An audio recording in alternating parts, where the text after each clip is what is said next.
apa yang dinilai orang, wah enak nih bisnis online kayaknya, Iya, santai-santai, duit banyak. Oh nggak gitu, anak muda. Iya.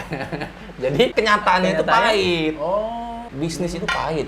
sebelum lanjut menonton, jangan lupa subscribe channel ini, klik tanda lonceng. Subscribe. Jangan lupa ya guys.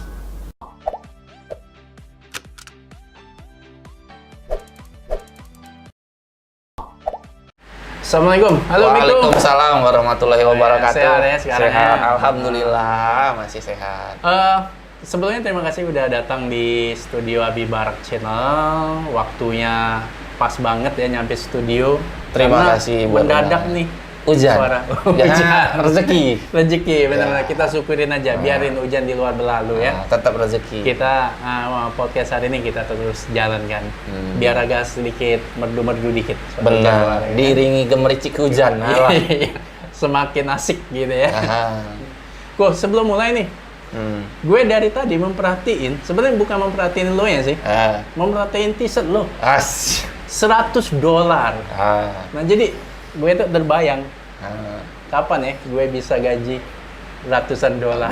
Nah, Miko sendiri dengan pakai kaos yang $100 ini, apa sih sebenarnya inspirasinya itu? Kayaknya bagus nih kaos gue beli dan gue pakai. Itu bisa dibilang sugesti. Dalam sugesti, artian, ya apa yang kita pikirkan bisa jadi kenyataan. Amin, amin. Karena itu tadi kan di dalam Islam pun ada. Berdoalah, niscaya aku kabulkan. Ya udah. Iya, amin. Tetap jadi semuanya itu yang positif. Benar. Segala sifatnya yang positif itu kita terima. Yang penting kita yakin aja ya. Jangan pernah ada pemikiran negatif sedikit pun. Benar-benar. Jadi saya jadi ingat, saya pernah baca buku. Itu namanya The Secret. Nah itu. Nah, mungkin itu ya, selalu kita harus selalu positif. Itu. Biar Semuanya hasilnya harus positif. Oke Miko, sebelum kita lanjut ya ngobrol, mungkin teman-teman kita kan pengen tahu dulu nih profilnya Miko, gimana, boleh disebutin? Assalamualaikum. Waalaikumsalam. Teman-teman biasa manggil saya Miko. Kalau dari aktivitas saya udah 12 tahun di digital marketing.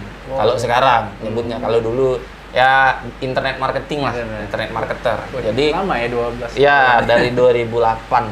Karena awalnya dari taman SMA. Karena memang dari SMP itu udah tertarik sama IT.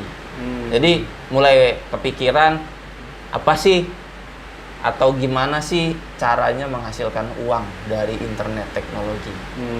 Gitu ya. Jadi sudah menekunin internet online ya? Yes. Selama 12 tahun. 12 tahun. Itu lama itu Miko? Ya. Berarti udah sangat mendalam bener ya? Alhamdulillah. Kalau ditanya bisa dijawab lah. Bisa dijawab ya? Udah ngelotok ya? Ya, tentang internet marketing bisa dijawab. Tapi sultan amat. Iya. Tapi internet marketing itu kan banyak ini luas ya, macam-macam kalau kita bahas itu, ya. mulai dari pay to click. Jadi ada pendapatan dari internet itu mulai dari pay to click, dalam artian kalian dibayar itu untuk ngeklik iklan. Ada gitu. Ada juga pay per mile, dalam arti kalian dibayar untuk per 1000 tayangan. 1000 tayang. Ya, ada juga pay per click, bukan pay to click, pay per click. Jadi kalian itu dapat uang setelah pengunjung dari website atau konten YouTube kalian itu mengklik iklan di situ.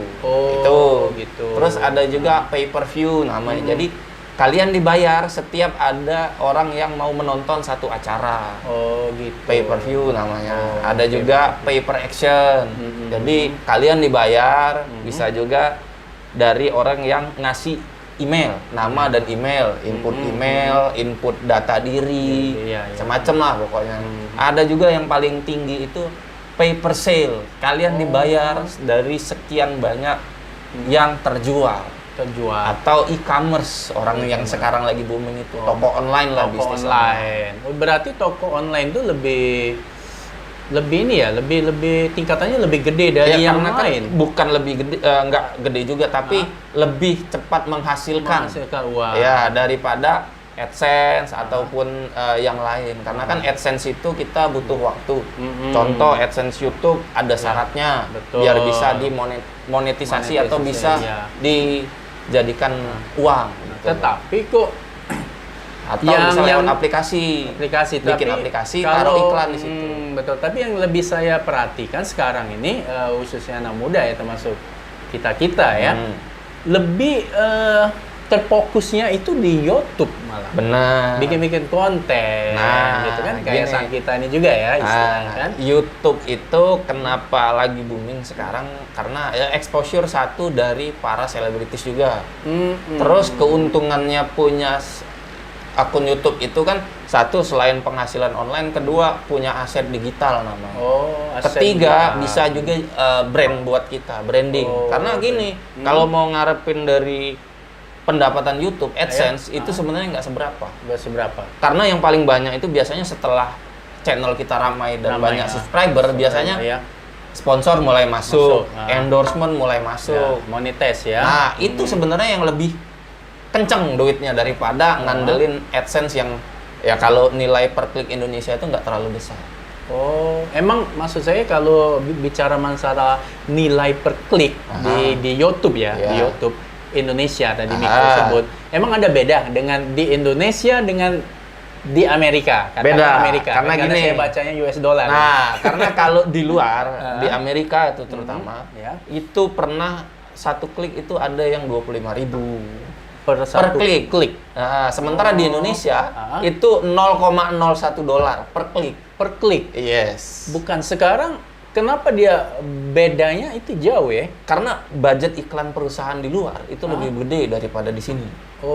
Tetapi kalau saya lihat iklan untuk di sebuah YouTube anak Indonesia itu ada iklan luar loh. Iya. Karena nilainya itu kan dari perusahaan luar mentargetkan di sini juga.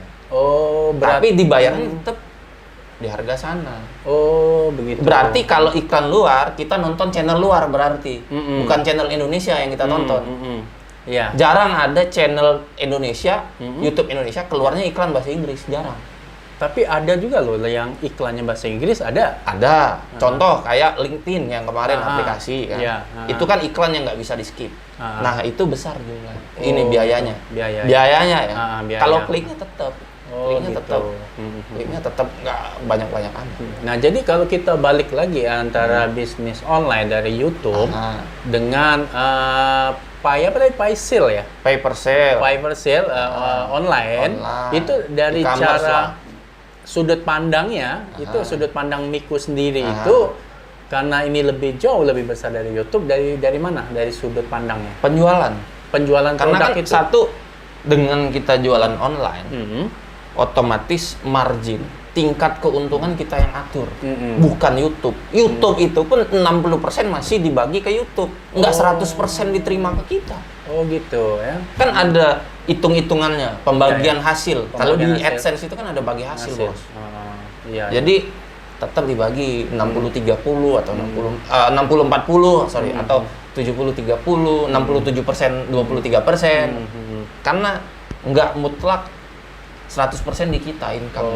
Kalau AdSense itu ya, ini pahit-pahitnya. Iya. Karena itu tugas saya itu meluruskan apa yang dinilai orang, wah enak nih bisnis online kayaknya, santai-santai, duit banyak. Nggak gitu, anak muda. Jadi kenyataannya itu pahit. Harus pasti pahit. Bisnis itu pahit. Manisnya itu kalau dilihat dari luar. Dari luar, betul. Kadang kalau di jalan pahit, bos. Serius. Benar. Kadang orang kan melihat, waduh Miko ini enak nih, lo di rumah aja, tapi kok kesana kesini. Beli apa itu bisa, jalan kesana kesini bisa. Gitu ya. Kerjanya kebanyakan di rumah. Barang nggak ada di rumah. Nah, padahal orang nggak lihat. Orang tidur jam 9, jam 10. Kita jam 2 pagi, bos, baru tidur, bos. Jadi kerjanya di depan laptop. Jadi laptop yang teman ini. Tergantung market. Kita mau cari pembeli dari mana. Contoh kalau pembeli dari Amerika sama Eropa kan kita selisih waktu 12 jam. Jadi kita harus kalau belum punya tim, sistem, kita belum punya karyawan ya terpaksa ya begadang bos. Begadang, ya. Mulai Ya, dari jadi- jam 8 malam sampai jam 4 pagi. Jadi oke lah kalau Miko kan udah 12 tahun ya memperdalamin dunia bisnis online. Ya. Nah, kalau kita bicara ke bisnis online, kan saat ini dengan kondisi kita yang masih COVID-19, Nah, itu. gitu kan? Antara bisnis online dengan offline, otomatis offline sekarang banyak yang gulung tikar, bos. Yes, betul. Nah, sekarangnya online yang malah Nah. semakin meningkat. Banyak mulai integrasi dari offline ke online. Nah, jadi kalau dari segi pengalaman Miko yang berapa bulan yang lalu, apalagi yang COVID lagi Nah, meledak, nah itu langkah apa yang Miko lakukan di saat online lagi diperlukan? nah itu awalnya sempat pusing pas pertama kali pandemi COVID itu mulai merebak di dunia, mulai dari Cina karena kan saya pusat produksi dari Cina, ngambil barang dari Cina. Oh, dari sempat Cina. di lockdown Di kemarin lockdown, Cina betul, kan. betul. Jadi seluruh logistik pengiriman dari keluar dari Cina ke luar negeri itu semuanya ditutup. Ditutup. Jadi benar-benar close selama 1 sampai 2 minggu kemarin Minggu, ya. sampai awal Februari kalau nggak Ya, salah ya, kan di close. Nah itu tadi sebelum terjun ya nggak cuma bisnis online Iya, sih, iya, betul. bisnis pada umumnya Ah. ada baiknya menguasai dulu. Ada 14 skill yang harus kita pegang. Jadi bagi saya itu nggak masuk omongan yang bilang udahlah bisnisnya jalanin aja dulu lah.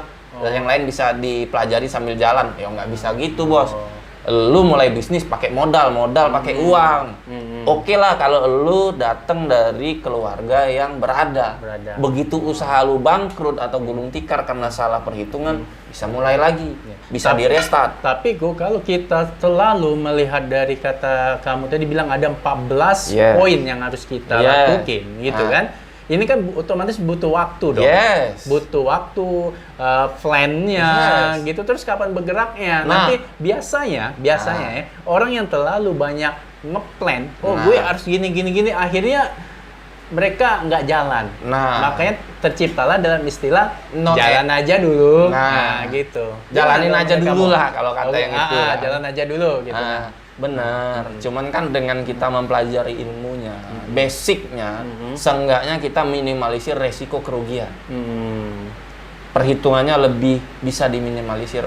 Kalau tanpa ilmu misalnya modal habis 75%. Iya. Dengan ilmu kita bisa jalanin bisnis dengan resiko kerugian 50 sampai 25% cuman kerugian. Kerugiannya. Kan gitu.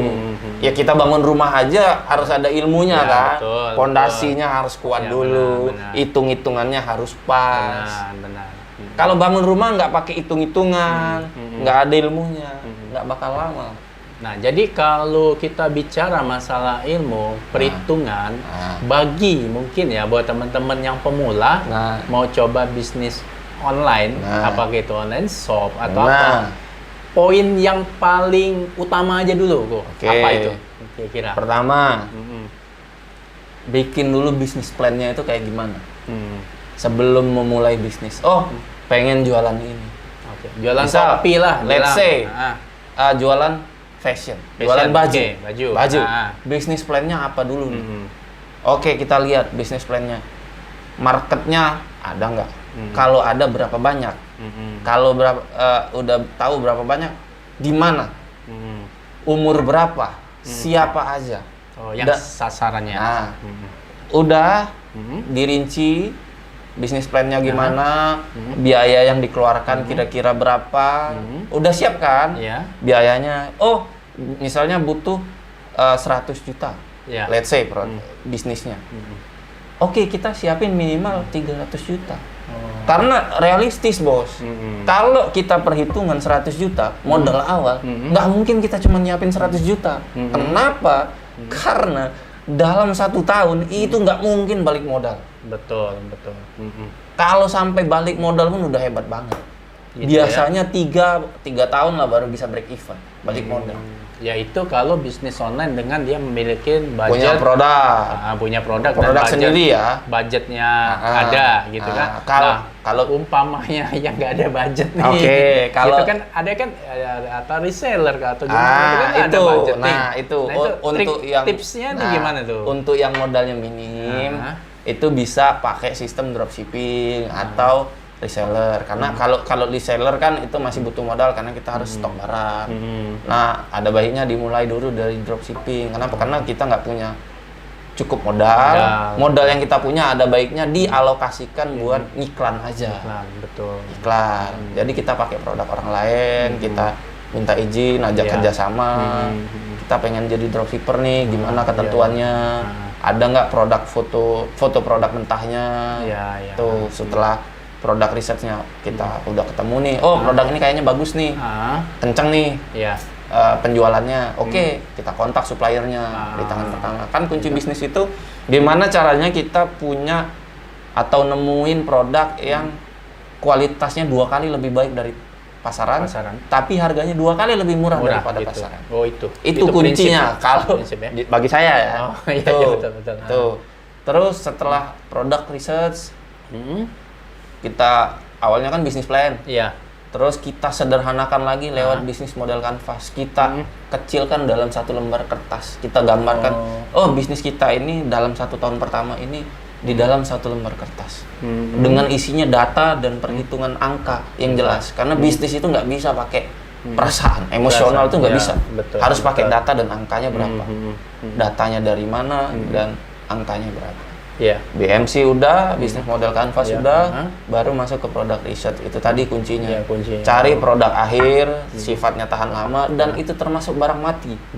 Jadi kalau misalnya pun kita lama dapat pembeli, barangnya nggak apa-apa kan? Nggak masalah. No problem, mau numpuk di gudang. Kalau kita pakai sistem reseller ya. Kalau dropshipper kan nggak terlalu pusing soal itu. Nah, terus cari produknya. Kalau bisa harganya paling murah di pasaran dan kualitasnya minimal sama atau 2 kali lebih baik daripada pasaran. Produk riset. Jadi itu memang produk. Riset produk. Cari dulu produknya. Jadi kalau itu penting ya. Ya, karena kalau kita pengennya ke produk oriented. Jadi orang tuh tahunya, oh kalau mau cari produk ini di toko kita. Itu atau kita ke riset pasar. Dalam artian kita ikutin kemauan pasar. Tapi ini lebih butuh kerja keras. Nah, ini kadang produk, kalau kita produk riset tadi, terkadang kan yang produk yang kita jual itu, Miko ya, kan kadang kan banyak orang yang jual. Kadang bukan kita aja. Dari segi harga kadang. Itu. Kalau saya pribadi mengamati, memang ada orang yang mencari harga yang lebih murah. Kadang ada kalau terlalu murah, ini asli nggak ya? Jangan-jangan KW ini. Nah, ini yang harus kita harus kita perhatikan juga kan. Kita kasih jaminan dengan kita ambil produk yang dari tangan pertama tadi kan otomatis kita harga paling murah. Kita kasih garansi. Kalau ini barang rusak dalam pengiriman, kita ganti tanpa perlu pakai tanya-tanya lagi. Kita ganti deh. Kalau emang rusak dalam pengiriman ya. Jadi kan masih tanggung jawab kita. Jadi ya udah kita. Dan juga keaslian produk. Itu. Nah, tapi kalau kita lebih ke pasar, keinginan pembeli, itu biasanya tiap 3 bulan kita nyari produk baru yang kira-kira yang diminatin orang. Caranya gimana? Biasanya kan di sosial media tuh kayak Instagram atau Facebook ada iklan bersponsor, posting bersponsor. Betul. Nah, itu berarti ini nih kayaknya ini produk yang lagi booming nih. Karena diiklanin orang, diiklanin sama pembeli yang lain. Nah, jadi kalau misalnya carilah tinggal harga yang paling murahnya di mana. Jadi misalnya ini teman-teman kita menjadi reseller. Nah, reseller itu kira-kira perlu nggak sih sebenarnya kita harus mengiklan juga? Nah, kalau misalnya gini, kita punya cukup modal ya, bisa jadi reseller. Tapi kalau kurang, ya ada baiknya modalnya kita pakai sistem dropshipping aja. Jadi modal yang kita punya bisa kita alokasiin ke iklan. Kalau reseller pun boleh diiklankan, cuman mungkin budgetnya nggak terlalu besar daripada dropshipper. Tuh. Jadi antara perbedaan yang reseller dengan dropshipper itu apa? Antara perbedaan yang lebih spesifik ya? Nah, bedanya gini, kalau dropshipper itu kan kita nggak perlu nyetok barang. Otomatis anggaran kita, modal kita itu lebih banyak kepake buat iklan. Sementara reseller itu kita mesti nyetok barang. Oh, tetap beli barang juga ya reseller. Yes. Reseller tetap nyetok barang di nyetok gudang. barang di gudang. Iya. Oh, gitu. Nah, kalau bicara masalah iklan ini, Miko. Nah, Kadang nih teman-teman ngeluarin modal, ya mungkin modal kecil dulu lah ya, 300.000 atau 400.000 dengan market dia iklan ini 500.000 lah ya, dengan market 2 minggu atau 3 minggu. Nah, terkadang waktunya 2 minggu dengan budgeting ya paling kecil 300.000 lah ya, paling kecil ya. Nah, ternyata katanya, waduh Mas, boncos saya. Nah, ini kalimat boncos ini kan selalu ini ya, terngiang gitu bagi mereka yang pencinta merugi. Ini bisnis online. Nah, gitu. kenapa? Satu, yang jelas pertama, kita sebelum iklan itu kita siapin dulu copywriting namanya. Gitu. Kalimat iklannya itu. Kalimat iklan. Pastiin dulu kalimat iklan itu menjual. Dalam artian ketika orang ngebaca copywriting itu, orang langsung ngeklik buat beli. Itu namanya belajar ilmu copywriting dulu. Oh, copywriting. Oh, itu perlu ya. Yes. Itu perlu sebelum ngiklan tuh belajar itu dulu. Oh, gitu ya. Iya, bikin copywritingnya dulu, Tapi sales kadang letternya dulu. Gini loh kok. Sebagian mereka tuh kadang nggak begitu paham juga yang masalah yang harus mempelajari copywriting. Nah, bahkan mereka yang ngambil apa ya, maksudnya ngambil jalan simple. Ada nggak sih sebenarnya jasa SEO nih? Padahal jasa SEO tuh kadang-kala 10%-nya aja yang bekerja. Ada. 90% ya boncos juga sih sebenarnya. Makanya kalau pakai jasa orang, pastikan dulu orangnya beneran recommended. Karena kan ada tuh orang-orang tertentu yang memang ngambil duitnya aja. Yes, ada. Tapi kebanyakan ada juga yang benar-benar kerja gitu. Karena jasa iklan itu memang ada yang profesional, ada. Tinggal cari aja. Kalau dibilang nggak tahu harus mulai dari mana, sekarang arus informasi itu udah paling gampang. Bisa belajar secara otodidak lewat Google. Atau nggak bisa lewat tulisan, bisa lewat YouTube. Ada. Tinggal syaratnya satu, harus bisa bahasa Inggris dulu. Karena ilmu itu kebanyakan dari luar. Ya? Yes, kalau dari ya Indonesia kebanyakan ya paling kulitnya doang. Nggak dasar-dasar basic nggak sampai yang jelas ataupun detail gitu.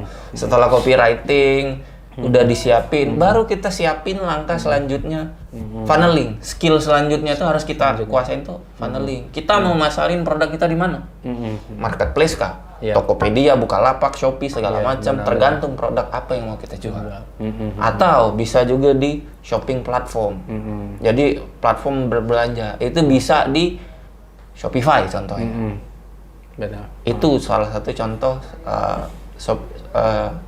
shopping platform Shopify untuk yang di luar. Kalau yang di sini saya kurang tahu, biasanya lebih banyak jualan di marketplace orang. Karena kan marketplace udah istilahnya mall online-nya lah, traffic generator. Itu. Terus bisa juga lewat website. Makanya kayak WordPress atau kalau untuk dagangnya itu WooCommerce namanya. Nah, jadi orang bisa jualan di website. Sekarang gini, mending sewa tempat yang di jalan utama lah, segitiga emas. Misalnya contoh, itu 1 tahun bisa 200 juta. Ratusan juta lah. Sementara untuk website, itu paling 1 tahun ya untuk toko online, let's say 5 juta, 10 juta lah, 1 tahun ya.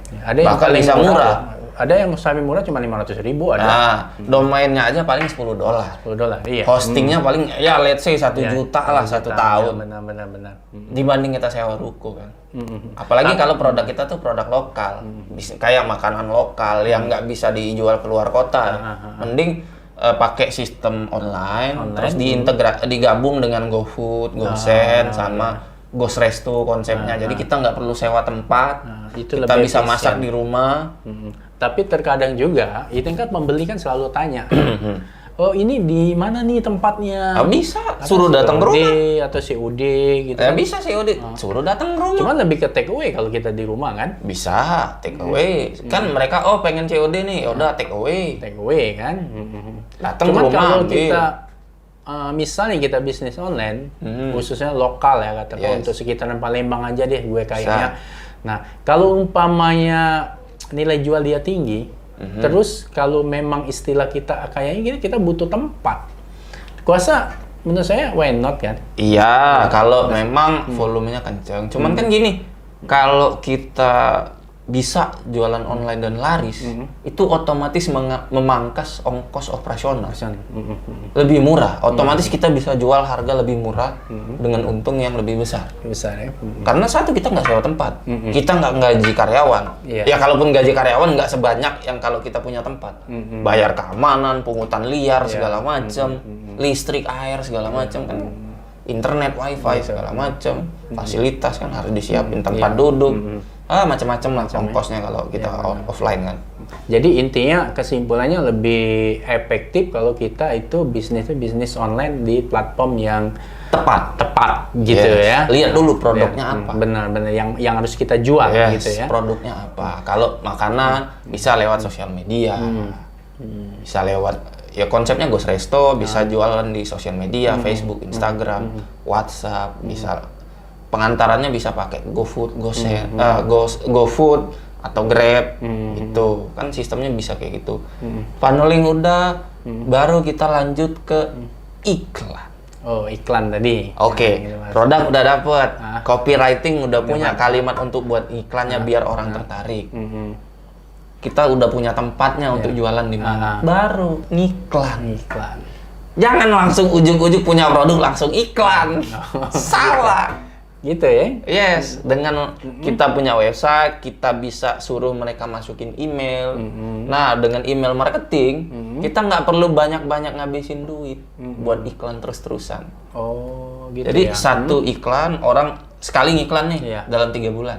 Kita kan udah otomatis punya banyak subscriber email dong. Iya. Di situ baru kita lanjut ke email marketing. Tanpa biaya. Gitu Let's say setelah ikan kita 3 bulan jalan, kita dapat 100.000 subscriber email atau nomor HP. Iya. Kita bisa punya database WA, nomor WhatsApp. Kak, kita ada promo nih untuk ini, tinggal lempar ke WhatsApp tanpa perlu lagi iklan banyak. Gitu. Ngabisin biaya ke iklan kan di Facebook atau database itu penting dalam bisnis online. Jadi nomor WA para WA atau email. Email, itu yang itu. Soal mereka beli nggak beli kan pada saat itu yang penting kita share aja informasi kita ya. Kak, kita ada promo nih, misalnya promo Idul Adha, misalnya diskon 10% untuk produk kita yang ini, atau pembelian kedua dapat diskon 15%, atau kalau barang kita udah nyampe tolong difoto ya Kak, nanti kita kasih voucher diskon 10%. Tuh bisa juga gitu ya, benar. Dengan lewat email atau lewat WhatsApp. Betul Kan gitu. Ada database. Dulu kan Miko ini kan masih jalan kan, bisnis online masih jalan. Nah, Miko kalau saya pantau dari Facebook, ini kayaknya yang diposting ini bukan Indonesia, ini selalu di luar terus. Emang sasaran Miko itu memang seneng di luar ya? Yes, karena gini, saya target pasarnya, pembelinya itu di luar. Kenapa? Karena kalau di Indonesia udah terlalu banyak yang main, karena terlalu berdarah-darah lah. Jadi kalau di luar kan kita luas targetnya. Bisa di Amerika, bisa di Eropa, bisa di Timur Tengah. Terus produk yang lebih banyak dijual? Macam-macam. Jadi di luar itu kita riset produknya. Biasanya tiap minggu itu ada best seller nih dari distributor ini. Kita lihat mana yang kira-kira banyak udah dibeli di situ. Di situ kita pasarin lagi lebih intens dengan kata kunci yang lebih tepat, dengan kalimat iklan atau copywriting yang pas gitu loh. Harga dan promosi yang bagus, menarik itu. Jadi kalau kita belanja untuk produk luar negeri itu berarti pembayarannya pakai ini ya, PayPal, bisa pakai Payoneer. Itu tadi sebelum produk riset, setelah bikin bisnis model canvas, kita siapin alat pembayarannya. Jadi logisnya nggak mungkin no action talk only kalau udah nyiapin alat pembayaran. Nah, jadi Miko, berarti tadi sudah kita siapin alat pembayarannya ya. Nah, jadi otomatis kalau kita udah nyiapin alat pembayaran, nggak mungkin dong kita nggak jadi jualan kan? Pasti jualan. Pasti kan, sayang dong udah disiapin alat pembayarannya nggak kita pakai kan. Nah, jadi kan Miko kan lebih condong jualan online dropshipper atau reseller? Dropshipper Yes. untuk pembeli-pembeli dari luar kan. Yes. Sebenarnya apa sih keuntungannya itu, apakah jauh lebih besar atau pangsa pasarnya lebih asik di luar? Nah, Gitu. kenapa saya pilih dropshipper? Satu, ini ibaratnya kita bisnis SPBU tapi digital. SPBU kan dropshipper juga kan? Dropshipper. Produknya dari Pertamina. Benar. Kita cuma nyediain tempat. Pembeli datang sendiri atau nggak perlu iklan banyak. Ya, sudah habis baru bayar ya. Tapi Udah habis baru dia bayar. kan tetap deposit dong kalau. Iya, kalau SPBU Iya, benar. harus deposit. Tapi kan kalau kita kan, hari ini laku 1000 piece misalnya, kita kirim. Bro, ini orderan hari ini. Tolong dikirim ya. Nanti dikirim balik yang data Excel yang kita kasih ke vendor dengan satu link untuk pembayaran. Nggak mungkin dong 1000 kali kita register kartu kredit kan, bisa diblokir kan, atau lewat PayPal. Oke, nanti dia bikin satu link. Oh, ini total belanja hari ini, misalnya $1.500 something. Gitu. Oke, kita bayar. Pakainya kayak gitu. Itu kalau dalam satu penyedia produk, vendor. umpamanya yang produk Miko jual tadi ada 3 atau 5 vendor, Nah, 5 kali pembayaran juga kan? Gini, Gitu. dari satu vendor kita tanya, kalau misalnya saya mau cari produk ini, bisa nggak kamu bantu saya cariin? Itu dealnya di awal dengan vendor. Makanya di product research tadi kita tanya, bos, aku pengen jualin produk kamu yang ini nih, bisa nggak? Oh bisa, terima dropshipper nggak dalam jumlah banyak? Oh bisa, nanti kita bantu. Nah, setelah dia bilang bisa, bantu. Gini nih, kalau seandainya saya ada produk lain yang nggak ada di toko kamu, bisa nggak bantu cariin yang ngejual produk ini secara sama? Itu. Oh bisa, pasti biasanya bantu. Karena kita nggak mau cari vendor lain nih. Iya, betul. Kalau bisa dari kamu aja, karena kan udah biasa kerjasamanya sama kamu. Oh bisa, nanti dibantu. Asal jumlahnya pas, oke? Oh berarti selama ini tetap satu vendor walaupun Ya 1-2 vendor, nggak sampai 10 vendor lah. Itu ya. Jadi, tapi pernah jual produk dari Indonesia? Ada. Itu. Ada ya? Ada dari Indonesia ke luar ada. Ada ya. Itu istilahnya lah, kita tes ilmu lah. Yes. Jangan yang dari luar terus kita lempar. Kalau bisa dari lokal juga. Cuman kan kalau dari lokal itu biasanya kita produk mentah. Jarang produk air. Makanya saya cari yang produk akhir dari Indonesia yang bisa dijual keluar. Nah, kalau untuk kita kirim produk khususnya dari Indonesia keluar, itu pengirimannya itu ribet nggak ya? Seperti apa, nanti kena pajak atau gitu? Nah, itu ada trik-triknya sebenarnya. Jadi gitu ya. Tergantung kita pakai jasa ekspedisi yang mana. Kan betul. banyak tuh di Indonesia, ada Pos, ada DHL. Kargo Garuda, DHL, FedEx, terus TNT. Nah, pilih mana yang paling murah dan paling akomodir. Jadi semua pajak mereka semua yang ngatur? Ada yang ngurusnya. Ada yang ngurus? Ya, dokumen segala macam. Berarti kita nerima pembayaran aja, bill pengiriman? Ibarat ngirim ke, misalnya Mas Abinya lagi di Dubai nih, saya mau kirim barang ke Mas Abi, ya udah kirim aja. Nanti soal dokumentasi yang segala macam bisa mereka yang ngurus, atau kita siapkan yang syarat standar aja, misal surat keterangan asal, benar-benar. SKA-nya kan kita yang ngurus atau yang lain-lain. Kalau Pos Indonesia, kalau saya kan pernah ngirim barang ke luar negeri nih, untuk temen ya, kerabat lewat Pos Indonesia. Memang kita harus ngisi NIA dulu, biaya cukainya, segala macam, ke bagian sini, iya, kan? Jadi agak ini juga ya. Tapi mudah-mudahan lah Pos Indonesia lebih fleksibel lah ya. Kan banyak tuh, kalau ini kan ada beberapa yang bisa bantu ngurusin juga biasanya. Betul ya. Tuh. Oke Miko, mungkin sangat menarik sih sebenarnya. Kalau masalah bicara online ini banyak dan banyak-banyak bagian. Terlalu luas cakupannya. Luas makanya banget. kalau mau ada yang banyak pengen, Bang Miko pengen belajar bisnis online juga. Oke, saya tanya, pengen fokus di mana? Kan banyak tuh aspeknya. Mau yang di mana? Jangan menguasai semua. Bisa menguasai semua. Cuman nanti sabar. Satu-satu dulu. Kalau teman-teman mau sharing boleh dengan itu ya Miko ya, nanti kita tulis di bawah ya di deskripsi, dan juga mungkin kalau ada yang mau komentar apa-apa boleh komentar sini. Karena gini, nanti Miko bisa jawab langsung. Ya, gitu kalau ya. bisa bantu dijawab nanti saya jawab. Kalau nggak bisa secara online, kita ngopi-ngopi ganteng lah, ngobrol di mana. Asal satu kota ya? Iya. Luar kota boleh, asal? Ya, kalau memang niat, ya samperin aja ke Palembang, pasti insya Allah ditemui. Kalau lagi di Palembang ya.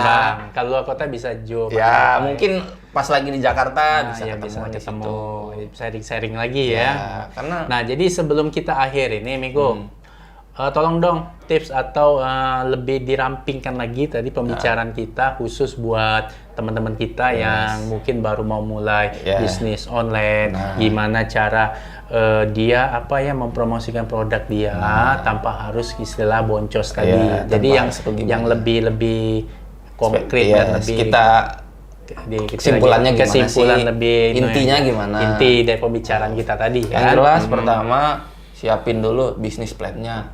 Mau bisnis apa? Detail lah. Di YouTube banyak kok tutorial bikin bisnis plan. Terus dipersempit lagi lewat bisnis modal kanvas dalam selembar kertas. Itu bisnis kita tuh arahnya kemana? Tahun depan mau jadi apa? 3 tahun lagi mau jadi apa? 5 tahun lagi gimana? 10 tahun lagi bakal jadi apa? Itu. Terus setelah bisnis model kanvas, kita siapin alat pembayarannya. Kalau mau main jualan di Indonesia, siapin rekening banknya. Mandiri, BCA segala macam, BNI. Tuh. Atau kalau mau jualan di luar, misalnya bisa pakai PayPal atau Payoneer. Tuh. Terus setelah nyiapin alat pembayaran, baru kita riset produknya. Kita mau jual produk apa nih? Yang kira-kira laku di pasaran. Dengan harga yang kalau bisa paling murah dan kualitas 2 kali lebih baik. Terus produk akhir, barang mati dan tahan lama. Tuh. Kalau sifatnya produk oriented, kita fokus di produk apa yang mau kita jual. Pokoknya orang taunya membeli produk ini di kita. Itu. Atau kita bisa ke market oriented atau berbasis pembeli. Pembeli itu lagi pengen beli apa? Jadi kayak sekarang itu alat yang dulu itu contohnya kayak tas ransel yang anti maling. Itu. Atau tas yang multifungsi, tas bandara yang tas duffel bag. Itu yang lagi booming contoh. Terus yang setelah kita riset pasar baru kita mau jualan di mana? Marketplace-nya, funneling kalau orang internet marketing bilang. Mau di marketplace lokal ataupun luar, Amazon atau Tokopedia atau Shopee atau Bukalapak. Bisa juga di shopping platform, bisa di Shopify contohnya, atau mau di website sendiri di sosial media. Itu. Terus bisa juga setelah itu baru kita belajar yang namanya search engine optimization, SEO. Terus belajar lagi yang namanya search engine marketing. Jadi ngiklan di search engine. Kalau search engine optimization, SEO itu kan gratis. Kita cuman waktunya lama. Kalau mau cepet datengin pembeli, pakai search engine marketing. Ngiklan di Google AdWords namanya. Tuh. Terus selanjutnya setelah di search engine bisa kita belajar namanya social media marketing, ngiklan di sosial media, Facebook, Instagram. Ya, nanti juga WhatsApp bisa ngiklan di situ. TikTok pun sekarang udah bisa ngiklan di situ. Ya, jadi macam-macam.